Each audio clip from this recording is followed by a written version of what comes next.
ദേ ഞാനും വാങ്ങി Biscoff biscuit. കുറച്ച് വില കൂടുതലാണ്, എന്നാലും നമുക്കിത് വെച്ച് വല്ലപ്പോഴും ഒക്കെ ഒരു പുഡിങ്ങൊക്കെ ഉണ്ടാക്കി നോക്കാന്നേ. അപ്പോൾ ഉണ്ടാക്കിയാലോ?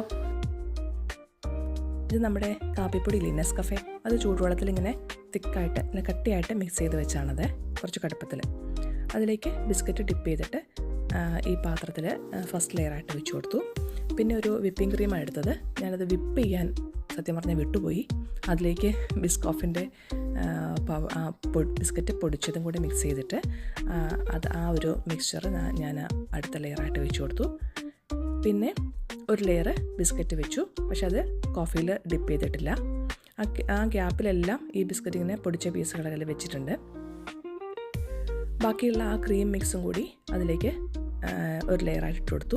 പിന്നെ ശരിക്കും ബിസ്കോഫിൻ്റെ സ്പ്രെഡാണ് നമ്മൾ കൊടുക്കുന്ന ലെയർ, പക്ഷേ എനിക്കത് തപ്പിയിട്ട് കിട്ടിയില്ല. അപ്പോൾ ഞാൻ ഈ വിപ്പിംഗ് ക്രീമിലേക്ക് നമ്മുടെ ഈ ന്യൂട്ടല്ല പോലത്തെ സംഭവങ്ങൾ മേടിക്കാൻ കിട്ടില്ലേ, അതൊന്ന് നന്നായിട്ട് മിക്സാക്കി കൊടുത്തു. ഇതുപോലത്തെ ഒരു കൺസിസ്റ്റൻസിയിൽ കിട്ടും. അതവിടെ വെച്ചു.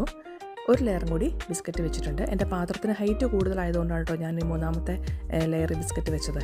അല്ലെങ്കിൽ രണ്ടാമത്തെ ലെയർ നിങ്ങൾക്ക് ഈ ബിസ്കോഫിൻ്റെ സ്പ്രെഡ് പോലത്തെ ഒഴിച്ചു കൊടുക്കാവുന്നതാണ്. നിങ്ങളുടെ ഇഷ്ടം, നിങ്ങൾക്ക് എത്ര ലെയർ വേണോ അത് നിങ്ങൾക്ക് അതുപോലെ ചെയ്യാം. നന്നായിട്ട് തിക്കായിട്ട് തന്നെ സ്പ്രെഡ് കൊടുക്കുക. ബിസ്കോഫിൻ്റെ സ്പ്രെഡ് ആണെങ്കിൽ കുറച്ച് തിക്കായിരിക്കും. പിന്നെ അതിൻ്റെ മുകളിൽ ഈ ബിസ്ക്കറ്റ് ഒന്ന് പൊടിച്ചിട്ട് ഒരു ആ സൈഡിൽ കൂടി ഒന്ന് ഒരു കാണാൻ ഒരു ഭംഗിക്ക് വേണ്ടി അങ്ങനെ ഇട്ട് കൊടുത്തു. അപ്പോൾ ഇത് ലാസ്റ്റ് ഇങ്ങനെ ഉണ്ടാവും. നടുക്ക് വേണമെങ്കിൽ നിങ്ങൾക്കൊരു ഐസ്ക്രീം, ഒരു ബോൾ ഐസ്ക്രീമോ ഒക്കെ വയ്ക്കാം. ഞാൻ സിമ്പിളായിട്ടൊരു ബിസ്ക്കറ്റ് വെച്ച് കൊടുത്തു.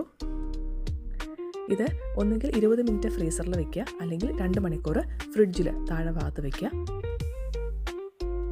ഇതിപ്പോൾ 2 മണിക്കൂർ ഞാൻ ഫ്രിഡ്ജിൽ വെച്ചിട്ട് എടുത്താണ്. നമുക്കിതൊന്ന് ഒരു പ്ലേറ്റിലേക്ക് എടുത്ത് നോക്കാം. ഇപ്പോഴാണ് ഞാൻ ശ്രദ്ധിച്ചത്, എൻ്റെ ക്യാമറാമാൻ ശരിയില്ല, അവന് ഈ പുഡിങ്ങിലേക്കാണ് നോക്കുന്നത്. കണ്ടോ, ക്യാമറ ശരിയായില്ലല്ലോ.